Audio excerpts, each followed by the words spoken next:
Olá! Você sabia por que é importante promovermos a saúde mental ou ações de saúde mental dentro da empresa? Porque é necessário que a empresa comunique claramente que ela considera esse tema, que esse tema é importante para ela, que ela se preocupa com a saúde mental, né? Que ela deseja ter um ambiente saudável tanto para os seus colaboradores, para os seus profissionais, quanto para a gestão, né?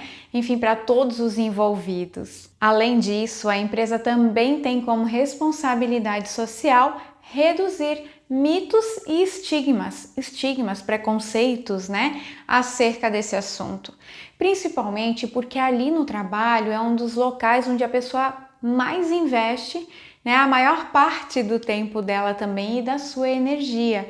Para quê? Para produzir realmente todas as entregas que ela precisa, né, para produzir os resultados que a própria organização espera. Portanto, é um ambiente muito apropriado para derrubar essas barreiras, esses estigmas, esses preconceitos frente a esse assunto, que é uma necessidade comum a todos, sem exceção, e que na ausência da saúde mental, além do indivíduo perceber os reflexos em si mesmo, a própria empresa também ela vai ser diretamente afetada, não tem como fugir disso. Né? Então o profissional ele sofre, ele adoece, né? O corpo dele, a mente dele sente, mas a organização também vai sentir os reflexos disso. Né? Então ela também ajuda e ela também é corresponsável por esse processo. O mundo corporativo ele pode ser um potencializador desses mitos, desses preconceitos, dessas ideias, né, que não são bem concebidas aí sobre saúde mental, ou ela pode ser uma destruidora, né? O mundo corporativo pode ser um destruidor também, né? Um mitigador disso tudo aí. E isso vai acontecer num processo natural, né? Esse processo natural, ele tem relação com o DNA da empresa, né? Com a cultura da organização, com o jeitão da organização. Dessa forma, se a empresa ela então escolhe por ser uma promotora de saúde mental, automaticamente os mitos vão caindo por terra. E os colaboradores naturalmente vão entendendo que a saúde mental ela não é tabu dentro dessa empresa, que é possível falar sobre isso, que a empresa está aberta para recebê-los, né, nas suas necessidades também, está ali para promover um ambiente saudável, que se houver algum problema pode procurar, porque é uma empresa onde você pode confiar nas pessoas que tratam desse assunto, que lidam com esse assunto, né? Então automaticamente acaba sendo um processo natural mesmo, quando a cultura entende que isso é importante, né?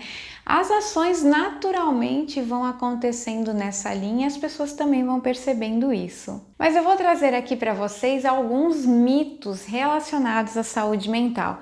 Existem vários, tá? Que eu vou trazer alguns que eu considerei importante para esse momento. É incomum problemas de saúde mental. Esse é um exemplo de um mito. É incomum problemas de saúde mental, às vezes as pessoas falam sobre isso. E aí eu vou dizer por que isso é um mito. Porque no Brasil, ou o Brasil, ele é o país que mais tem pessoas ansiosas do mundo, né? Nós somos o país mais ansioso do mundo. Isso afeta em torno de 18,6 milhões de brasileiros. Nós somos o segundo país mais estressado do mundo também. E o quinto mais depressivo do mundo. Então não tem como a gente dizer que é incomum, né, problemas de saúde mental. Não, no Brasil a gente tem muitos casos, né? E quando a gente se compara mesmo a nível mundial, a gente vê o quanto a gente está feio na foto nesse sentido também. Segundo a OMS, que é a Organização Mundial da Saúde, no primeiro ano de pandemia, esses casos ainda aumentaram em 25%, né? Casos de ansiedade e depressão no mundo inteiro, aí não só falando de Brasil. Então, com a pandemia, isso acabou potencializando casos de ansiedade e depressão no mundo inteiro. O transtorno mental, ele é o terceiro maior motivo de afastamento no Brasil. Afastamento de trabalho mesmo. Então, é o terceiro maior motivo de afastamento no Brasil. Portanto, gente, está muito longe de ser um problema incomum. E as próprias organizações, elas não podem mais fazer de conta assim, ó, que isso não existe, não pode mais tapar os olhos para isso, né? Torna-se cada vez mais urgente, cada vez mais necessário investir em ações voltadas à promoção da saúde mental nesses ambientes de trabalho, né? Nos ambientes laborais. Bom, um outro mito. Se eu tenho que procurar um psiquiatra ou um psicólogo, o caso deve ser muito grave. Isso também é um mito. E esse é um mito que nós nos deparamos diariamente no ambiente de trabalho, né? Quando o profissional da psicologia, né, do RH ou da saúde ocupacional, ele acolhe um colaborador e o orienta, né, a procurar um psicólogo ou um psiquiatra, esse colaborador muitas vezes ele te olha já arregalado, assustado, sabe, com receio, aquele comportamento que demonstra aí um certo medo, né? Talvez também um preconceito. Por quê, gente? Primeiro, por causa do preconceito mesmo que existe na sociedade de uma forma geral. Infelizmente, a gente ainda trabalha, né, remando contra tudo isso aí, que não é fácil, não é simples a gente derrubar todos esses estigmas. Ainda bem que nós estamos em um movimento positivo, né, relacionado a isso, mas a gente ainda tem muito que caminhar. Então, em primeiro lugar, por causa do preconceito.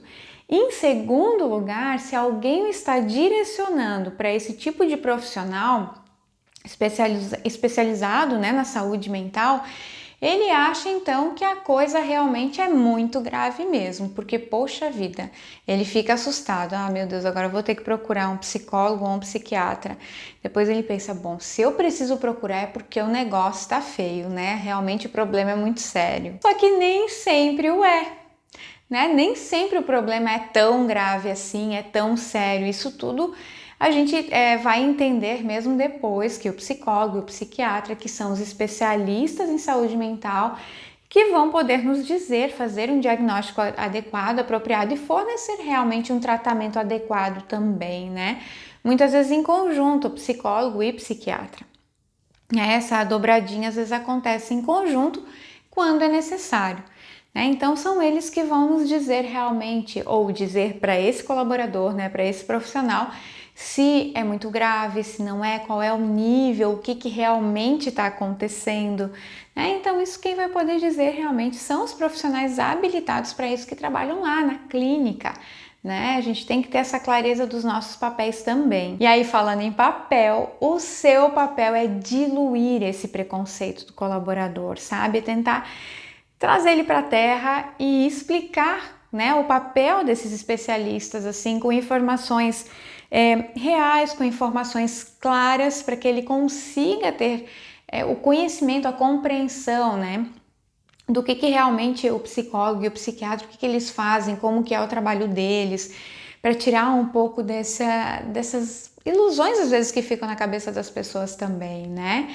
Só que para que isso aconteça é necessário que você também se dispa de todos os seus preconceitos, caso eles existam, né? E saiba também o que falar, que você busque informações fidedignas para dar a correta orientação, para dar a correta, né, o correto encaminhamento, sabe? Para que você consiga ali tranquilizar esse colaborador e fazê-lo entender a importância de buscar ajuda de profissional especializado. Um outro mito muito comum é que ataques de pânico podem levar à morte. Isso também é um mito. Claro, as pessoas que passam por ataques de pânico, embora elas expressem um medo absurdo de morrer, e realmente aquele medo é muito genuíno quando elas estão, numa crise de pânico, o coração está acelerado, eles podem ter dormência nas extremidades, a visão turva, um suor intenso, dentre várias outras sensações, e sintomas que acontecem naquele momento ali de um ataque de pânico, ou de uma crise de pânico. Só que as pessoas não vão morrer exclusivamente pelo ataque de pânico, embora o medo seja muito grande, mas isso é um mito, elas não vão morrer simplesmente pelo ataque de pânico. Não que um ataque, uma crise de pânico seja simples, Ela, para a pessoa que está vivendo aquele momento ali, ela é muito intensa e muito angustiante e muito verdadeira, né? A pessoa sente aquilo tudo no corpo e na mente isso é uma coisa muito, assim, é muito forte, né? E é muito genuína. Aquele sentimento de medo de morte, da morte, de que pode morrer a qualquer momento, é muito genuíno. A pessoa realmente está preocupada com isso, tem medo disso, tá? Mas não quer dizer que ela vai morrer pelo ataque de pânico. Claro que a gente precisa ter clareza do que está acontecendo ali, se aquela situação que a pessoa está vivenciando pode ser, ela já vem com um tratamento de síndrome do pânico, ela já, né, passou por alguma situação, a gente já entende que aquilo ali pode ser uma característica de síndrome de pânico, de uma crise de pânico, mas quando a gente não tem certeza, a gente precisa fazer outros encaminhamentos também, chamar o pessoal da saúde, né, da saúde ocupacional, encaminhar para um hospital mesmo para descartar qualquer outra possibilidade, porque às vezes esse tipo de crise pode se confundir com outras coisas também, né, que o nosso corpo acaba expressando outros tipos de doença, outros problemas aí até cardíacos e tudo mais, tá? Mas não necessariamente, né? A pessoa não vai morrer por uma crise de pânico, tá? Isso realmente é um mito. Agora, se você presenciar então um evento, né, parecido com esses em algum colaborador dentro do ambiente de trabalho, primeiro traz a pessoa para um local mais tranquilo, assim, ao longe dos olhos dos curiosos, porque quando acontece alguma coisa assim, todo mundo já vai para cima. A gente precisa afastar as pessoas, né? Deixar com que aquela pessoa ali, aos pouquinhos, né, vá se controlando também, se for o caso, e se a gente achar que realmente é algo mais sério, enfim, não que o ataque de pânico não seja sério, mas algo que precisa encaminhar para o hospital, chama a ambulância, né, chama o pessoal da saúde, enfim, quem pode ajudar naquele momento ali, mas caso contrário, leva para um local mais tranquilo até mitigar assim os riscos ao seu redor, né? Porque, gente, uma pessoa que está em pânico, né, que ela está nessa crise de pânico, ela tem uma probabilidade maior também de sofrer algum acidente ali no ambiente de trabalho. Então a gente não pode deixar a pessoa sozinha, né? Enquanto não vem uma ajuda, talvez, de um médico, né, ou um enfermeiro, enfim, para ajudar nesse momento, dependendo do nível da crise, a gente precisa estar ali, né? Essa pessoa precisa estar acompanhada de alguém, tá? Portanto, é essencial preparar as lideranças, porque às vezes é o líder que está lá junto, né, na sala com a equipe, que vai observar, que está vendo que tem que fazer alguma coisa nesse momento com aquela pessoa que está em crise, né? Enfim, a gente tem que preparar tanto as lideranças quanto a própria equipe de RH, da saúde ocupacional, para lidar com essas situações no ambiente de trabalho. Isso é fundamental para a gente saber o que fazer nesse momento. Um outro mito é depressão é malandragem. Gente, isso é um baita de um mito, isso é um mito muito presente também no discurso das pessoas, inclusive dos colaboradores, né, dentro da organização, mas também das lideranças, tá? A gente escuta muito esse tipo de mito, né? Depressão não é malandragem. Malandragem é uma coisa, depressão é outra coisa, tá? A depressão é uma doença mental que ela tem relação também com a química cerebral, né? Como é uma situação que eu sei, às vezes a pessoa não demonstra vontade de fazer as coisas, ela realmente perde, né, a vontade de fazer as coisas básicas, inclusive do dia a dia, coisas da própria higiene pessoal.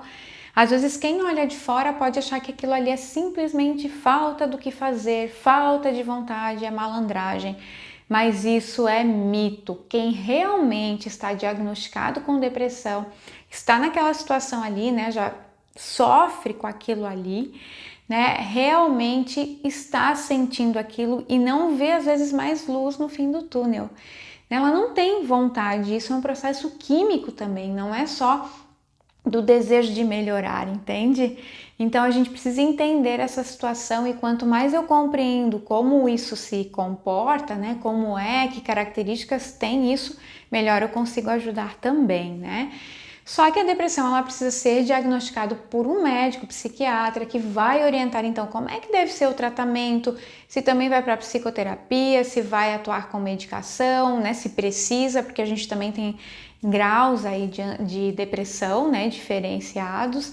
Então isso tudo é o médico, né, o especialista que vai é realmente dar todas as orientações. E você tem também o papel então de ajudar esses seus colaboradores e esses líderes a entenderem melhor o que é por trás da depressão, né? O que ela é, quais os sintomas, como podem ser uma rede de apoio para um profissional em sofrimento, né? Como que eu posso ajudar meu colega ali que está sofrendo com isso? O que eu posso fazer para ser essa rede de apoio para ele, né? Então, é mais um papel importante que nós, enquanto transformadores desse ambiente organizacional, enquanto cuidadores de pessoas, né, enquanto nós temos esse olhar para as pessoas, a gente precisa também pensar sobre isso. Como que a gente pode ajudar os nossos líderes e os nossos colaboradores a mudarem um pouquinho, né, esse modelo mental voltado à depressão, tá? Então também é o nosso papel. Um outro mito relacionado à saúde mental é quem tem problema de saúde mental não pode trabalhar. Gente, isso é mito. Tudo, claro, vai depender da gravidade do problema, né? Da gravidade da doença, do transtorno, enfim, da gravidade. No entanto, muitas pessoas que têm problemas de saúde mental, elas estão inseridas no mercado de trabalho, elas estão lá dentro das organizações, né? E produzindo, inclusive, da mesma forma ou até em alguns casos melhor do que aqueles que não têm nenhum problema dessa origem, né? Que não têm nenhum problema de saúde mental. O segredo, ele está no tratamento adequado, né? Na forma como as pessoas lidam com isso também. E isso tem a ver também com o conhecimento, com informação, né? Isso tudo é que mantém as pessoas na sua atividade laboral e com qualidade de vida, né? Então tem um conjunto aí de fatores que precisa acontecer para dar certo, né? E para dar um bom resultado também para esse profissional, para esse colaborador. Inclusive, em muitos casos, né, o próprio trabalho ele pode ser muito saudável, né, pode ser um grande aliado aí no tratamento desse problema de saúde mental, né, desse profissional, desse colaborador. E por isso, então, a importância de conhecermos os nossos colaboradores. Quanto mais eu conheço, melhor eu consigo atendê-los também nas demandas, né? Porque daí nós vamos desenvolver programas, ações de saúde mental apropriados para a necessidade deles. Mas antes de tudo isso, eu preciso conhecê-los, né? Estar adoecido mentalmente é sinônimo de fraqueza. Isso também é mito. Gente, isso também é mito. Não tem nada a ver o adoecimento mental com fraqueza. Tá? Assim como qualquer outro problema de saúde não é sinônimo de fraqueza, né? O problema mental, ele também não é. Por exemplo, se alguém tem diabetes, ele é mais fraco por causa disso? Não é, né? Então essa relação ela não existe, mas as pessoas falam, é fraco da cabeça, né? Entende? Não tem nenhuma relação com a fraqueza ou adoecimento mental. Ninguém, absolutamente ninguém está livre de apresentar um problema de saúde mental. Né? Por isso, assim como nós cuidamos, ou pelo menos a gente deveria cuidar da nossa saúde física, também é necessário cuidar da nossa saúde mental. É fundamental, não dá para a gente separar as duas coisas, fazer mais para um, menos para o outro, né? É esse conjunto todo que está aqui que a gente precisa cuidar. E no ambiente corporativo nós temos muitas oportunidades de promover a saúde mental. Tanto a saúde física quanto a saúde mental, mas aqui especificamente falando de saúde mental, né? Às vezes a gente tem muitos programas, a ginástica laboral, né, que é para o corpo, para prevenir essas doenças ocupacionais. A gente tem uma equipe de caminhada, corrida, convênio com academias, né? A gente também precisa pensar no que a gente pode fazer, ou enquanto empresa, né, ou como que a gente pode proporcionar um ambiente que tenha ações de promoção à saúde mental. Se o colaborador achar que precisa de tratamento, ele vai procurar ajuda. Mito! Gente, isso também é mito, tá? Na maioria das vezes, inclusive, não acontece. Ele não procura ajuda. Mesmo ele querendo internamente, muitas vezes ele não procura ajuda. Muitas pessoas têm o desejo realmente de esconder, inclusive, o sofrimento psíquico, sabe? Bota para baixo do tapete, esconde lá no armário, deixa ali no cantinho, né? Eles não querem mostrar para o outro que eles estão fragilizados psicologicamente, emocionalmente, mentalmente falando, né? Que estão com medo até de perder o seu emprego, porque quando eles se colocam essa vulnerabilidade, né, à tona, deixa claro isso para o outro, também vem todas as inseguranças. Poxa, o que vão pensar de mim? Né? A gente já vive num mundo cheio de preconceito, às vezes ele mesmo tem esse preconceito, então ele pensa, se eu penso isso do outro, também vão pensar a mesma coisa de mim, né?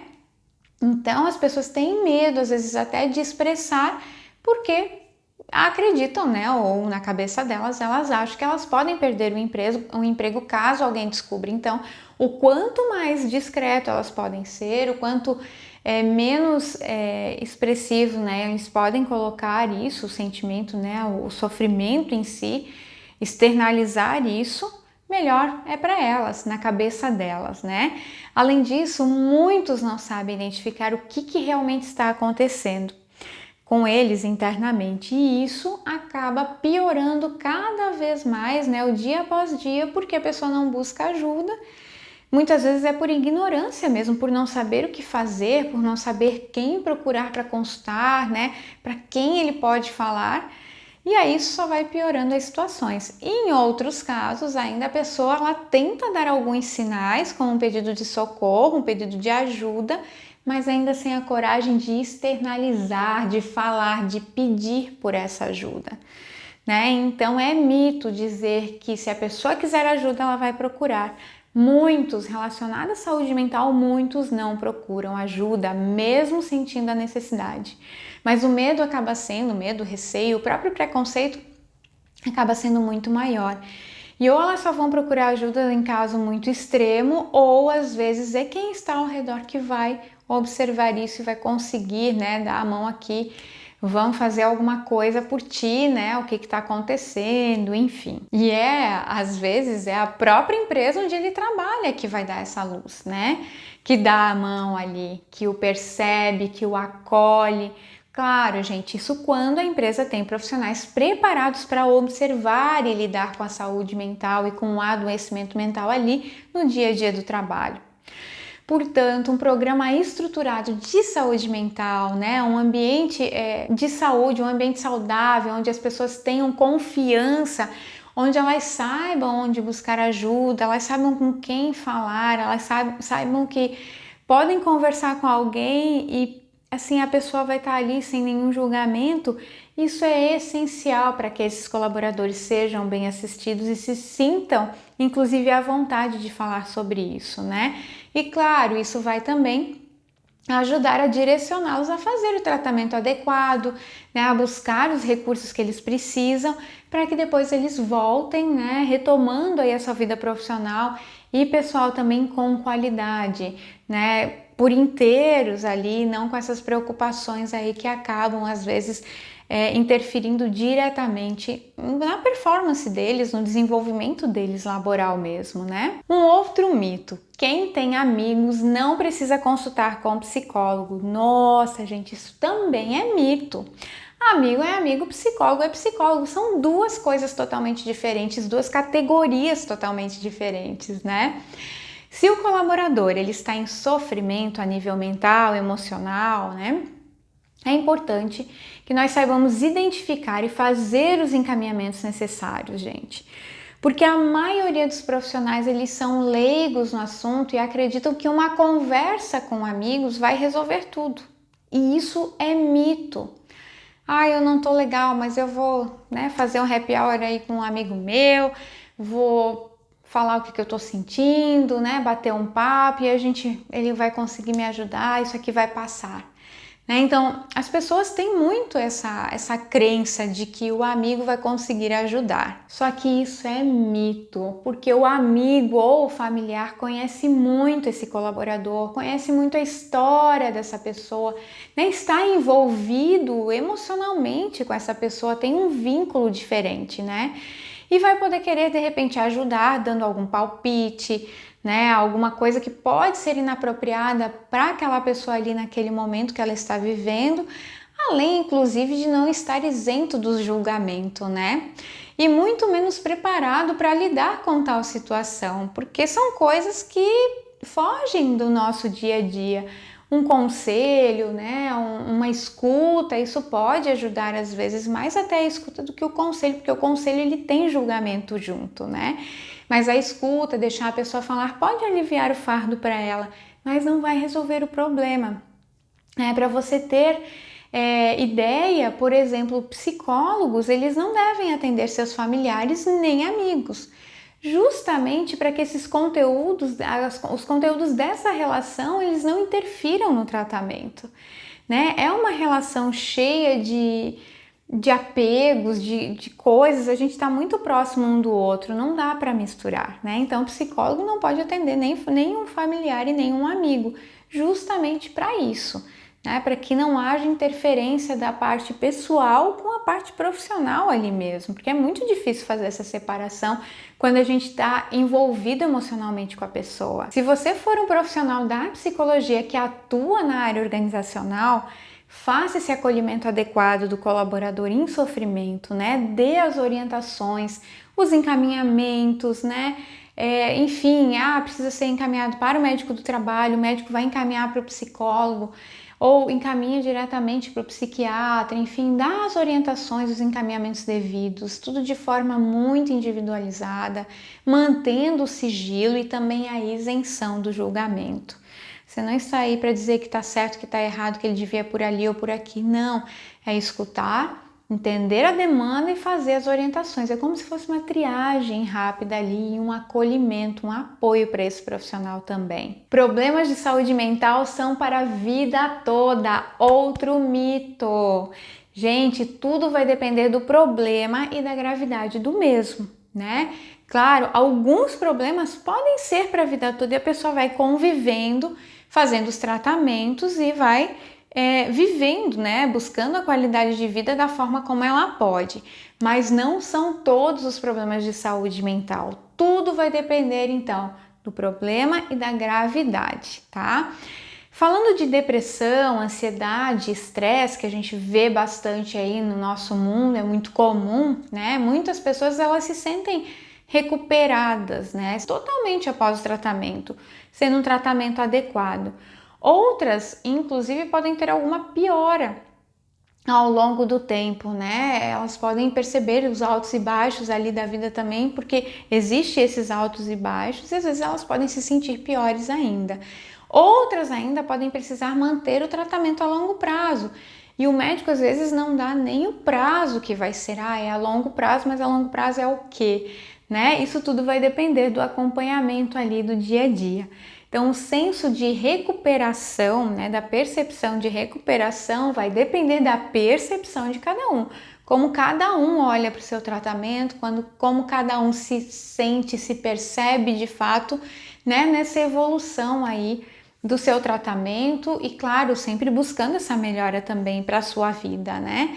Porque ninguém quer viver em sofrimento, isso é um fato. Para tanto, o psicólogo organizacional, né, esse profissional de RH, de saúde ocupacional, ele deve acompanhar o colaborador adoecido, olhando para dentro das organizações. Mesmo se esse colaborador adoecido, ele teve que precisar, né, se afastar da empresa, tá? Então tem que verificar como é que vocês podem proporcionar as condições necessárias para o momento que esse colaborador retorna ao trabalho. Porque esses altos e baixos, eles também podem acontecer no local de trabalho, né? Mesmo o colaborador já tendo retomado aí a sua atividade laboral, isso pode acontecer ao longo do caminho. A nossa vida, ela muda a todo tempo, né? Então a gente tem aí algumas constâncias, mas alguns eventos que podem proporcionar aí esses altos e baixos. Infelizmente, isso faz parte da nossa vida também, tá? Então é importante, né, esse profissional que cuida das pessoas aí dentro da organização, você enquanto esse profissional, olhar para essas pessoas, fazer esse acompanhamento, né, dessas pessoas que estão em sofrimento, mesmo se elas estão fora da empresa, para entender como que vocês podem ser então essa rede de apoio, né? Como é que a organização pode ajudar esse profissional, né, nesse momento tão delicado que ele está vivendo ali. São ações muito importantes que devem ser contempladas também dentro de um programa de saúde mental corporativo e estruturado. E é isso aí, eu trouxe aqui para vocês alguns mitos, né? Existem muitos outros, né? Vários outros mitos por aí relacionados à saúde mental, isso eu tenho certeza. E eu queria saber, inclusive, de você, se você conhece algum outro mito também, ou que tipos de mitos vocês escutam aí relacionados à saúde mental, que você pudesse compartilhar aqui nos comentários. Isso é bem importante, tá? Vamos juntos aí, gente, reduzir essas distorções relacionadas aos problemas de saúde mental dentro das organizações. E eu conto com vocês!